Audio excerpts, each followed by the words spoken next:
Okay, welcome, new subscribers. Thank you, subscribers, for following and liking our videos, supporting our channel. My name is Reverend Penelope Horton.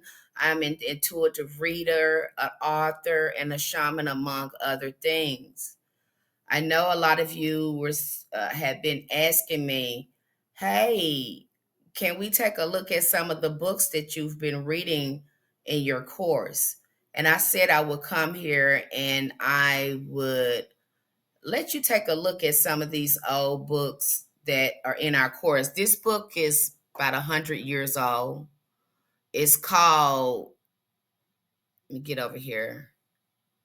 It's called Ancient Pagan and Modern Christian Symbology, which I think this is a great read, and it follows like Manly P. Hall books.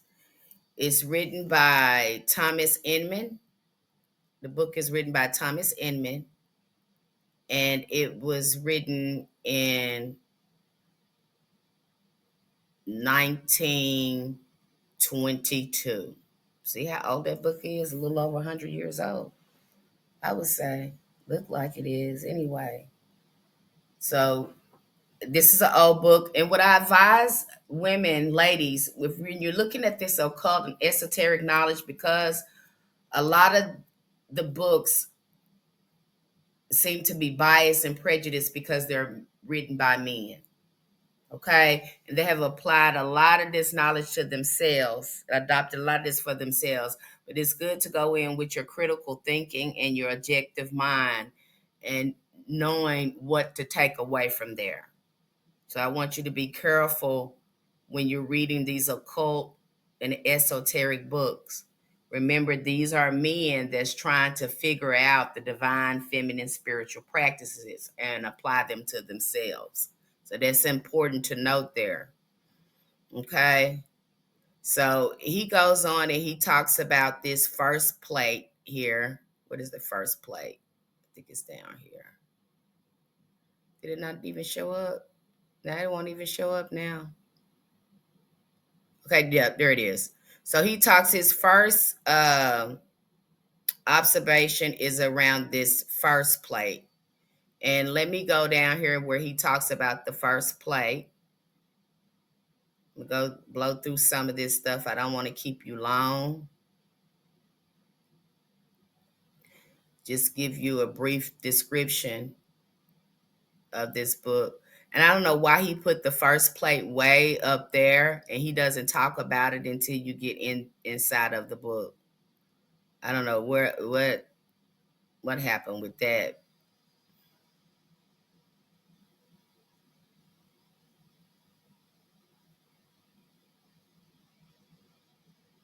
Okay.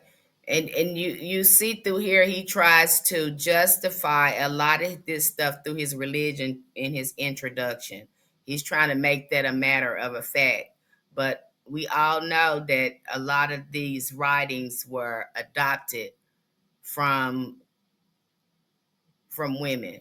Okay. But he goes here to try to assert himself in the introduction. What a long introduction.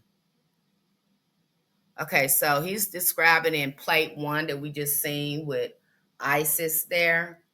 He says this is taken from a photograph of a small bronze image in Mayer collection of the Free Museum in Liverpool. The figure stands about 9 inches high and represents Isis, Horus, and the fish.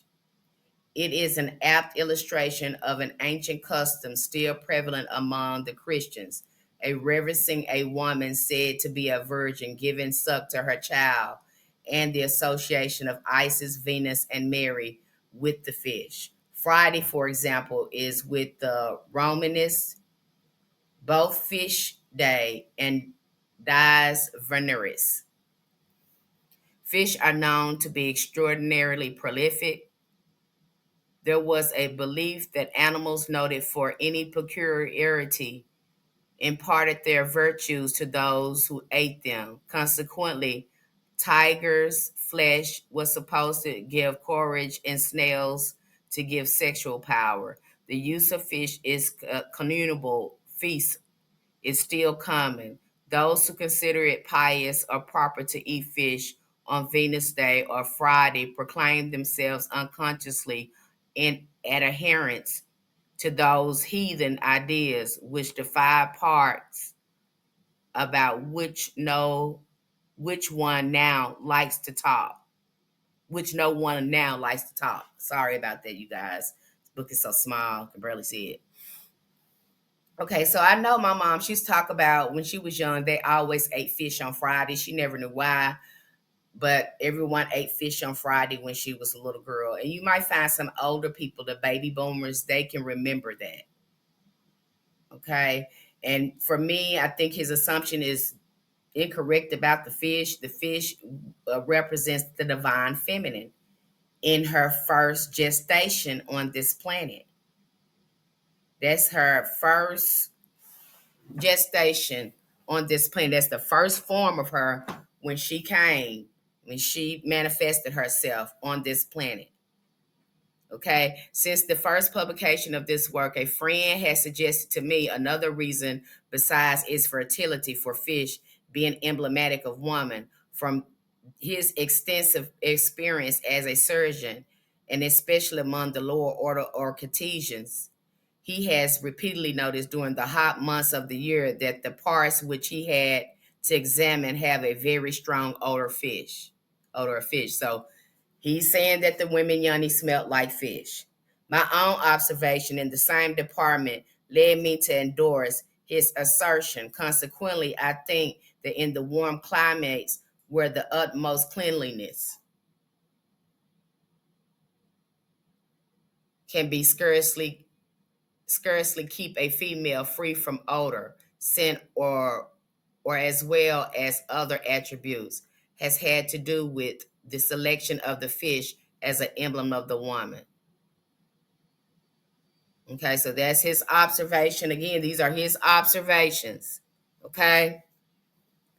And like I said, you have to go in with your own critical thinking. Now let's go down to plate 8.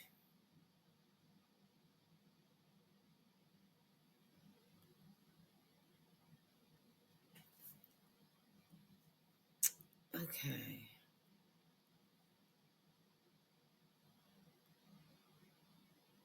Now this is plate 8.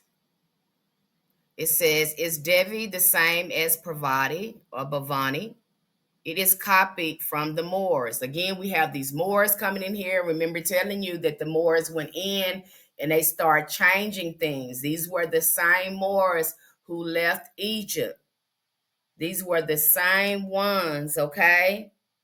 And remember that the matriarch culture was a global empire. So that's important to note here. The goddess represents the feminine element in the universe. She is the universe. Why you think they have it universe? It's universe. Her forehead is marked by one of the symbols of the four creators, the triad, the unit, and the unit. Her dress is covered with symbolic spots, and one foot peculiarly placed is marked by a circle having a dot in the interior. The two bear the same signification as the Egyptian eye. I am not able to define the symbolic import of the articles held in the lower hands. Moore considers Moore considers that they represent scrolls of paper, but this I doubt. The raised hands bear an open lotus flower, and the goddess sits upon another. Okay, so this is what they're saying here. Now, my take with this, because when I see these flowers and branches and trees in there, to me, from my observation, this shot to me is telling me that they were using these plants to communicate with the Great Mother. Why else have these flowers and plants in there? That's my take on it. It's letting us know, because that's esoteric hidden knowledge. We would know that, but you can see a little bit of it when you start to study shamanism and see how psychedelics was used in prophecy and by symbols. The symbols used psychedelics as well when they prophesied and did any divining. That's my take on that. I've read many books, and that's what it indicates to me. But you do your own research. You do your own research on that. But here you see this lotus, this flower. Why is this being portrayed? These leaves and trees being portrayed uh, in some of these symbolisms. Okay. Okay, so now we're going to move down to, we're on the plate right now. And so there's a lot going on in plate. I think this is 10. There's a lot going on in plate 10.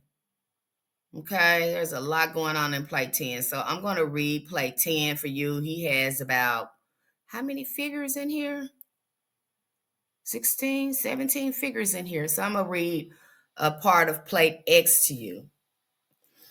So he says figure 1 represents a symbol of frequently met with ancient architecture, etc. It represents the male and female elements, the pillar of and the half moon. And he's talking about this here. He's talking about the stick. See that stick or whatever line, and then the crescent moon. I don't know what you think, you guys. I'm not sure what that means. But that's what he's saying. All right. But yet under here we see in figure 4, we seeing a woman stand on the crescent moon. So I'm not sure, again, go in with your objective mind. 2 represents the mystic letters said to have placed on the portals of the Oracle of Delphi. By some, it is proposed to read the letters as signifying he or she is. By others, the letters are taken to symbolic of the triad and the unit. If they be the pillar is a very unusual form for the yoni. As an ingenious friend of mine regards the upright portion of the slit, but I cannot wholly agree with him on figure 1. The pillar cannot be looked upon as a pincher. Okay, so he going into 2. And so you see this L here. And you'll hear the El Shaddai. When I first saw this, I like El Shaddai, L, backwards and frontwards. I think there's some duality going on there in the energy there. That's my observation. El Shaddai mean the many breast one. That's my take from that. But it could mean something else. Again, we're just making an observation and being objective too, and seeing what it means to us. 3 is a Hindu secretarial mark copied from the Moors Hindu pantheon, is one out of many indicating the union of the male and female. So let's go down here and look at 3. I don't see that here. When I see this flower here again, I don't see no male and female here. I'm looking at a plant. That's what it looks like to me. It may be gestating on its own, but I don't get a male and female thing from that. I don't know. You tell me what you think. 4 is an emblematic of the virgin and child. It identifies the 2 with the crescent. It is singular that some designers should unite the moon and the solar symbol, and others with the virgin. We believe the first indicate ideas like associated with Balaam, Ashtoreth in plural. The second, that of Astar, of Venus in the singular, or as we may otherwise express it, the Mary and the Immaculate Virgin. So you seeing her here again, they making this assumption about the Trinity because again, he is trying to uphold Christianity. And what is Christianity? Christianity is a patriarchal religion. So he can't stop going back to that. You'll see that in his introduction too. They're going to always go back to that, even though they're studying this spiritual knowledge that's giving them insight that perhaps that's not true. They're going to hold on to that. Okay, so that was 4. And let me read 5. 5 is copied from Sharp's Egyptian mythology. It represents one of the Egyptian trinities and is highly symbolic, not only indicating the triad here, Osiris, Isis, and Nephthys, but its union with the female element. The central god Osiris is himself triune, as he bears the horn symbolic of the goddess Hathor, the feathers of the god Ra. Now, again, with an objective mind, because I know a lot of these patriarchs came in and we were trying to help them spiritually evolve. So, to me, this looks like a first ceremony, one of their first ceremonies going through that spiritual initiation. And yeah, they can call it, Osiris being the center of the sun. But again, that's a big assumption. Knowing that this is a matriarch culture, that's a big assumption. We're just believing what they tell us, but we're not sure if that's accurate. Okay? So I'm going to move on, and we're going to go to, what is this? 15?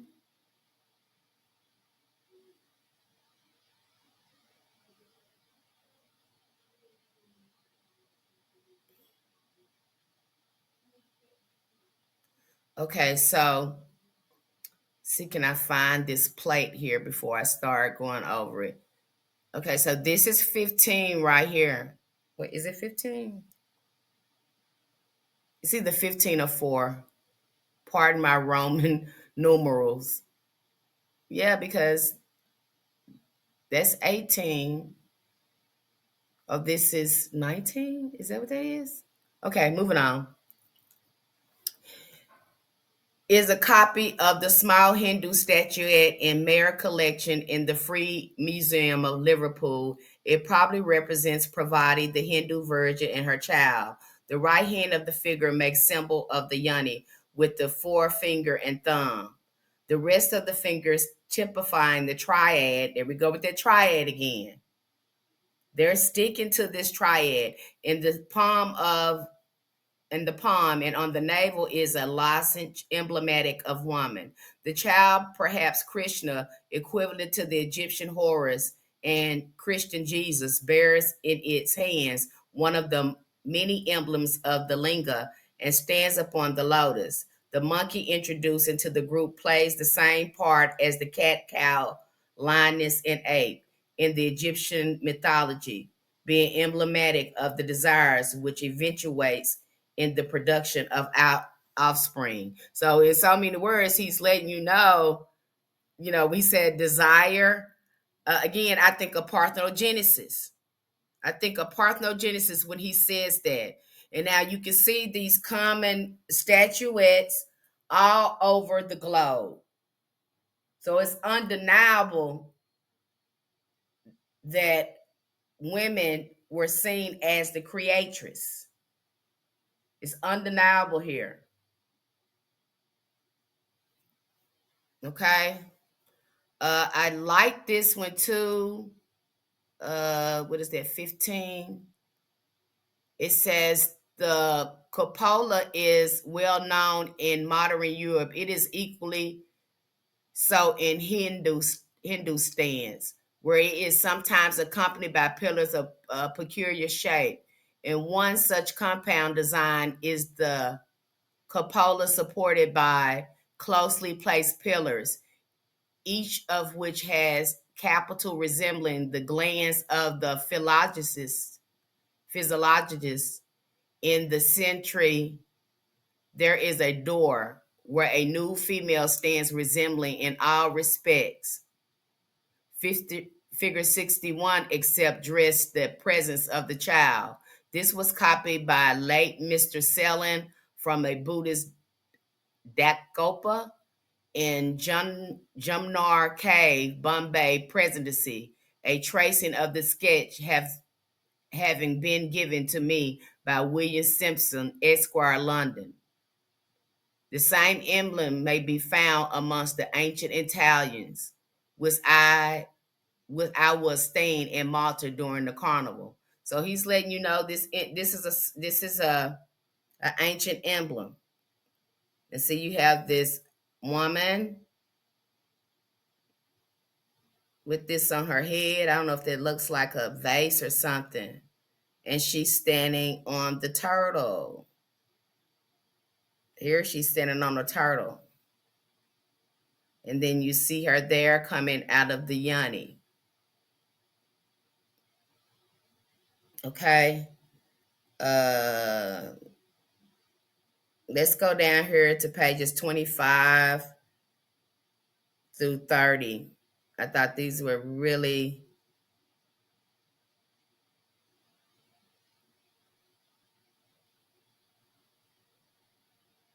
okay.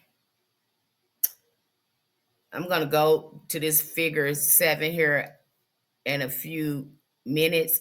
But what I'm seeing here, my observations when I look at this, because what he's saying here, I probably need to go ahead and read this. It says, figure 7 is from Bonami. Naive is Palace, London, 1865. It apparently represents the mystic yoni door or delta. It may be regarded as an earlier form of framework in play. Was it 4? It will be remarked by those learned in symbols that outline the hands of the priests who are the nearest to the figure. Now, when I see this, because a throat has been pictured just like this, and when I see this, I don't see no Yanni here. I see that I see invaders coming in, helping the XY chromosome get control of women's yoni. That's what I see here. I see them getting outside help from whoever these beings are, depicting themselves like the Great Mother, because she was the first angel. She is the Queen of Angels, giving this knowledge, giving them power over the universe. That's what I see here. It is suggestive that one being analogous to the figure of a key and its shank with those who stand behind these. Officers present the pine cone and a bag of symbolic keys, a new here, and their residence. It is to be noticed, and once for all, let us assert our belief that every detail, I don't know what that says there. Oh, this book is so old. Sculpture relating to religion and signification. The right, the first right figure carries a peculiar shaped staff, and that wing symbol above the yoni consists of male archer in a wing circle, analogous to symbolic the bow arrow target. The bow was an emblem among the Romans and arcum tendere as an equivalent to, what is that, argere? In the golden ass of Polyus, we find the metaphor in the account of the dealings of a Marouza frolicsome foetus. Like, I'm not going to read that. I can't read it, you guys. I'm not going to even mess that up. He puts that in there. But that's what I see here. And again, I can question that with the Sumerians, because the Sumerians, they were near Ur, and they can trace their kings back to the ancient times. They are the ones who start setting up uh, kingdoms, or basing their spiritual practices on men. You can see that happened in Samaria. So that's what I'm seeing there. I don't, maybe I need to take a closer look. Let's see, can we take a closer look at this? Can we zoom in a little more? Okay, I don't know what that is at the top, but that's what I see there. There could be the divine feminine there. I'm not sure. But I have to take a closer look at another document. Okay. So that's what I get from that. Let's see here. So we're gonna start on figure 8. Figure 8 to 14 are representation of the goddess, mother, the virgin child, Ishtar, Astarte, Melita, Ceres, Rhea, Venus, Sakti, Mary, Yoni, Juno, Mama, Osella.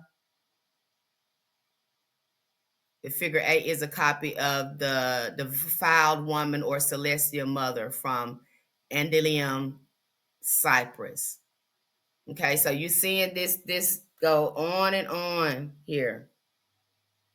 And it is remarkable for the cow's horns, which here replace the inner crescent in conjunction with the sun.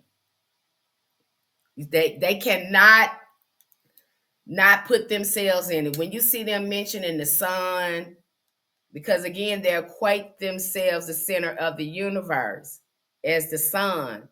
And they have omitted the fact that the universe is a big yoni. So the sun is still in the yoni. You understand me? The sun is still in the yoni. So how can it be the center of the universe? And we have many suns and many stars. So you see where I'm going with that, if that makes sense to you. Figure 10 is a copy of Plate 59, Moore's Hindu Pantheon, wherein it is entitled Christian Nurse by Devaki from the highly finished picture in the account of Christian's birth and early history as given by the Moor. Okay, so you have these Moors coming in here. They are redocumenting things. They are taking over spirituality and changing it to masculine.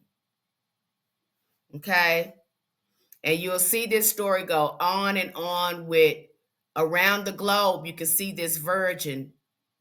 There were statues and symbols of this virgin having a male child. So you see this on many occasions. You're seeing it here. Okay. Figure 13 is the figure of a mother and child found in ancient Etruria Volitarian. Is depicted as the fabrics. It is described as a marble statue now in the Granacci Museum. The letters, which is intrusion, read from right to left. Okay. So they're letting you know and again, they have these statues in museums. And why would they do that? They usually have things in museum when they have taken some or stolen something.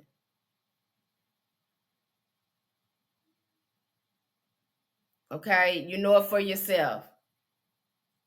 They got all sorts of African artwork that they stole from them people and got it up in the museum. This is the same thing with the matriarch culture. They overthrew the culture and took away their sacred relics and put it in a museum. No different here. It's no different here. And you can also see some of the artwork uh, being tampered with as well as you can see that with the Sphinx. They had you thinking that the Sphinx was a man when actuality it represents the Great Mother. All right, you can do your own research, but here he's again showing these parthenogenic births. Okay, and where are they getting this information from? This is from the Moors Pantheon. All right. And I think this was interesting here too. Which one is this? 13. I don't even think this is on here. But one indication here, look here. This woman has no head. Why is her head not there? She's holding a child, but her head is not there.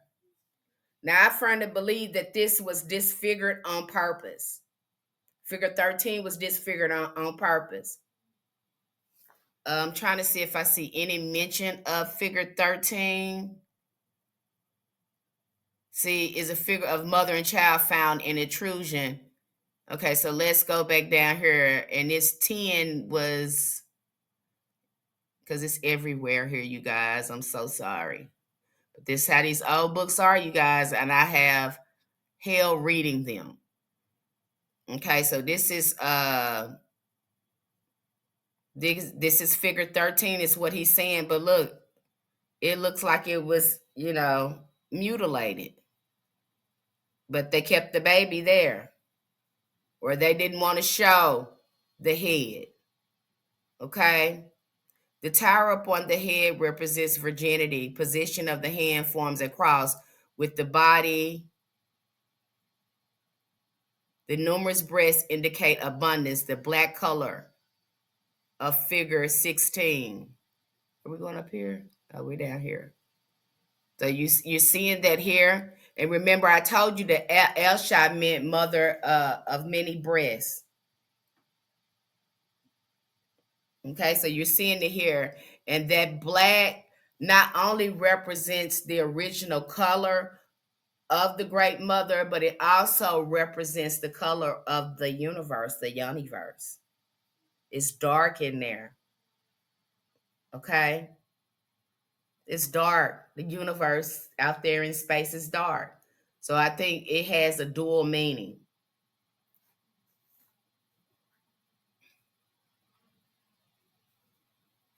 Figure 17 is complicated sign of the Yoni Delta or door of life. It is copied from Bonami's Palace Naive. Let's look at, again, they make these assumptions.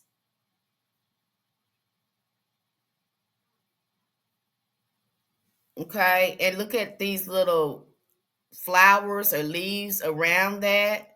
I don't believe it's that. To me, it might be the psychedelics that they use to communicate spiritually. That's just my take on that. Then you got the same thing uh, with the priest here, Anu and Hea. This is when they created this, this Kabbalah as well. You look at this looks like Kabbalah too. All right. Okay, so let me see. Go down here. What did we pass? Yeah, we went to 31. We looked at that. And then we're going to go to 47.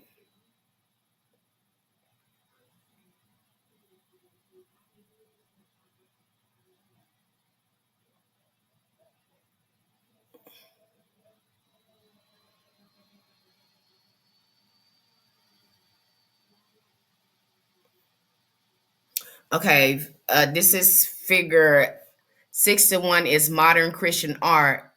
This symbol is called Vesica Piscis, which is sometimes surrounded with rays. It commonly serves as framework in which female saints are placed, who are generally representative of the older Juno, Ceres, Diana, Venus, or other impersonations of the feminine element in creation. We should not feel obliged to demonstrate the truth of this assertion, if decency permitted us to reproduce here designs which naughty youths so frequently chalk up on the walls to the disgust of proper part of community. We must therefore have resort to a religious book and a subsequent figure demonstrate the meaning of the symbol unequivocally.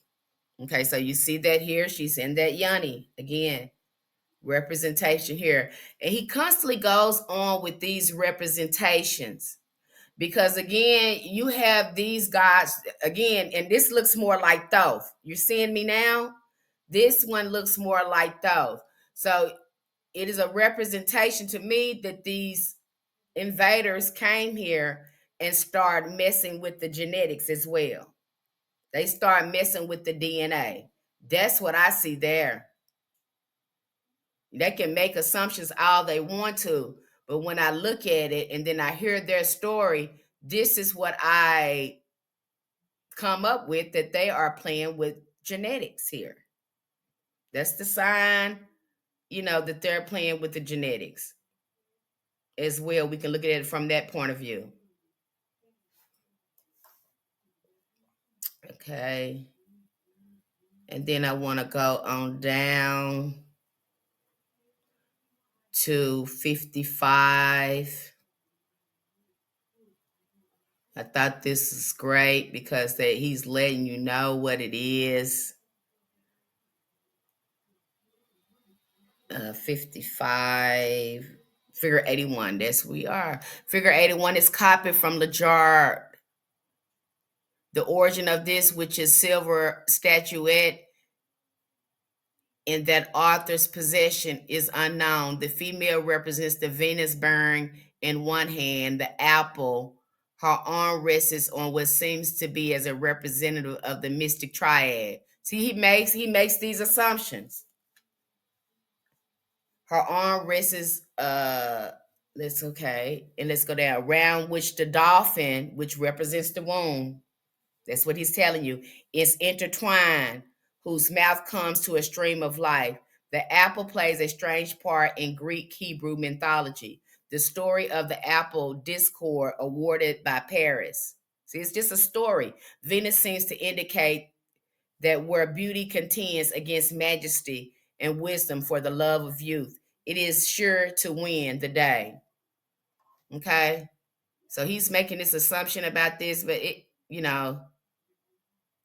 I don't think it's right. Let's take a closer look at it, you guys.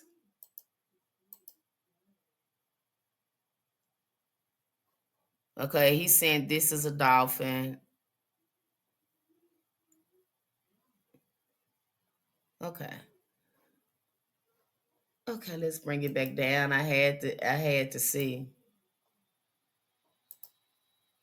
Again, I don't believe that's the correct assumption. That's just my take on it.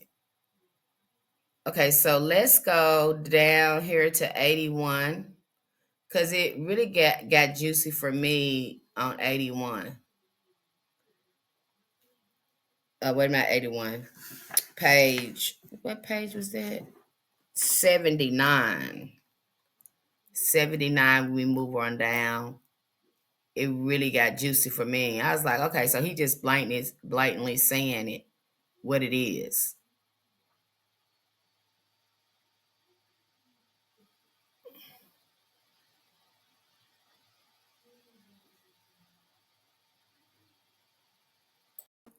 Okay, you guys, we are on page 79. I'm about to close this. I know this has been a long video, and I didn't mean to make it long, but I wanted you to see this book, some of the pages in this book. So let me see here. Let me see what I'm reading here before I jump off.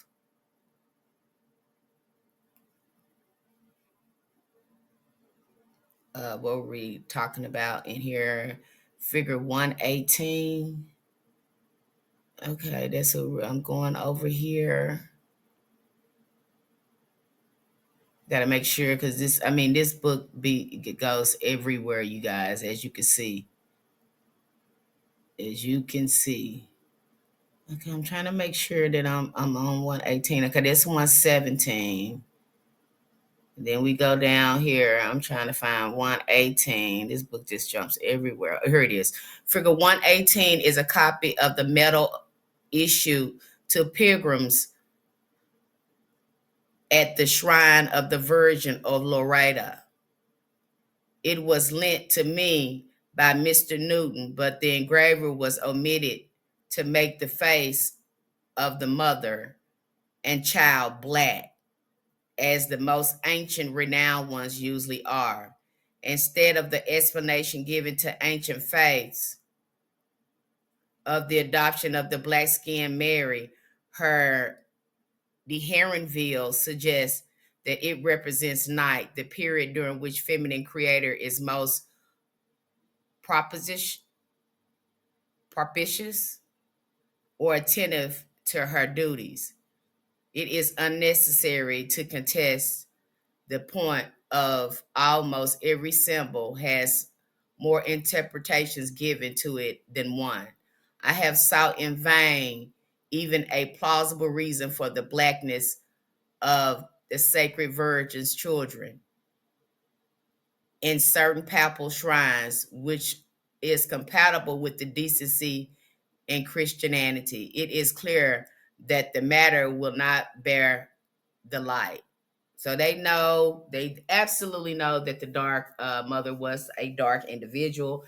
They absolutely know that the universe is dark and that the dark mother is a symbology of that.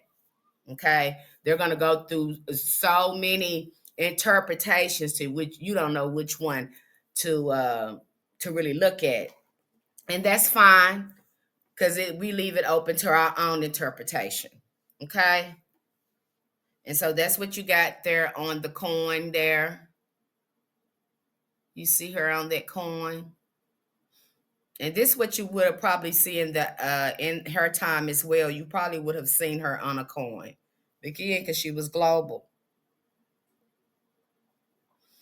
Okay, so let's go down to page 91. Got more juicy stuff coming.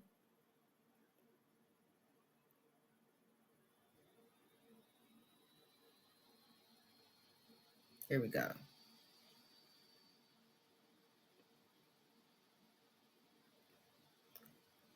Figure 137, 138 are copied from an ancient rosary of the Blessed Virgin Mary printed at Venice 1524 with the license of from the Inquisition. Do you hear me?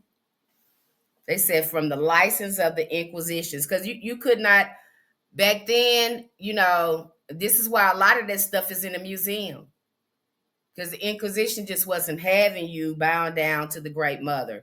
The book being lent to me by a friend, Mr. Newton. The first represents the same part of the Syrian grove. It may appropriately be called the Holy Yoni. Are you hearing it? This is what they're bound down to.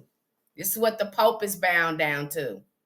This is why, we shouldn't be bound down to a man. Okay, you get it all distorted and messed up. People get confused. Let's see. The book in question contains numerous figures, all resembling closely the Mesopotamian emblem of Ishtar. The presence of the woman therein identifies two of the symbolic of Isis, La Nature, and a man bound down in adoration thereof shows the same idea as depicted in Assyrian sculptures, where males offered the goddess symbols of themselves. You're seeing it here, okay? Then you have the same thing over here in figure 38, a circle of angelic heads forming a sort of sun. See how he make that assumption that it's forming the sun? See how he's making this assumption?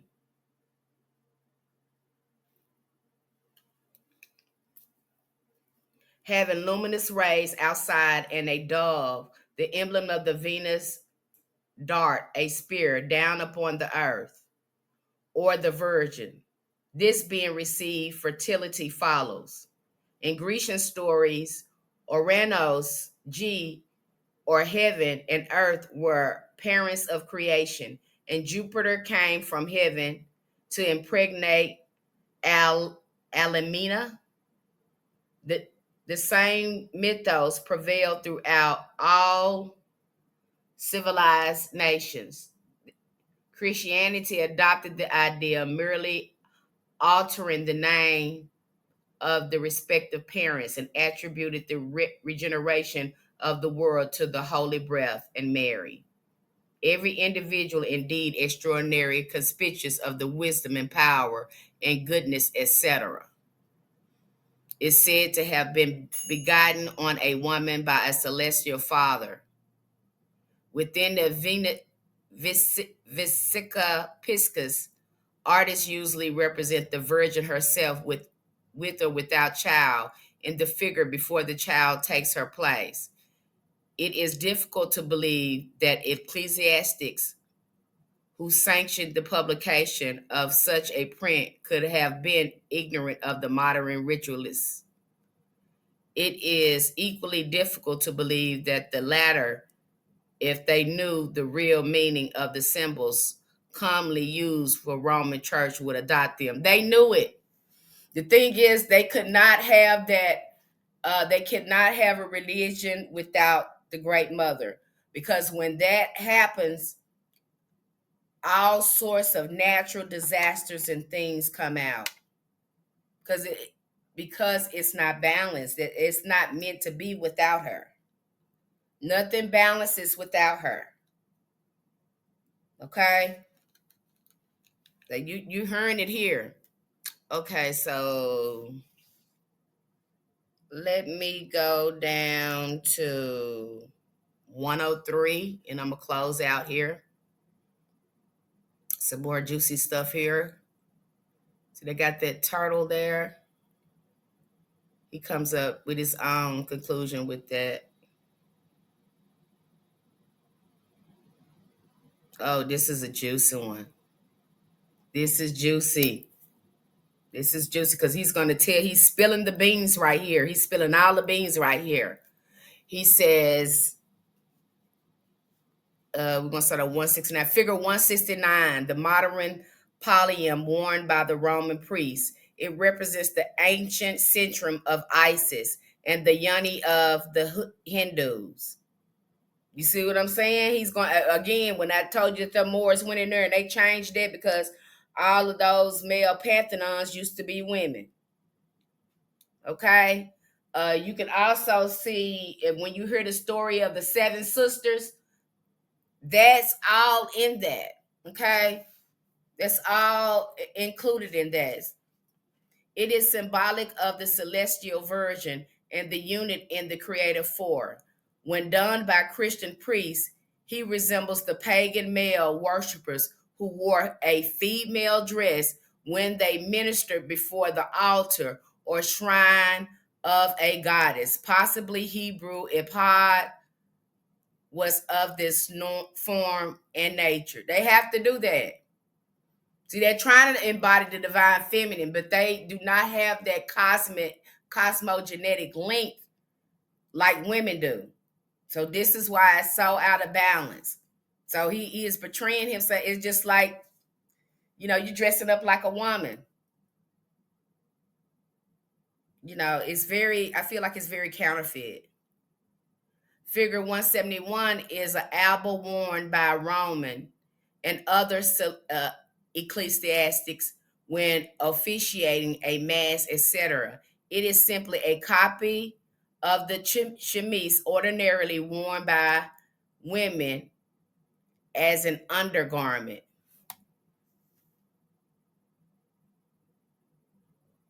Okay? So you are seeing it there. He's telling you what it is, basically telling you where they got this stuff. So I hope this video, you took away some good information with it. I know this book review was pretty long, but I had to get through this book the way it's written, and I have a hard time reading it. But yeah, and it's almost like Manly P. Hall's book. I do recommend that you go in with a critical, objective mind if you're going to be digesting this. Okay. Thank you for being here with me today. Light, love, namaste, ashe, loved one.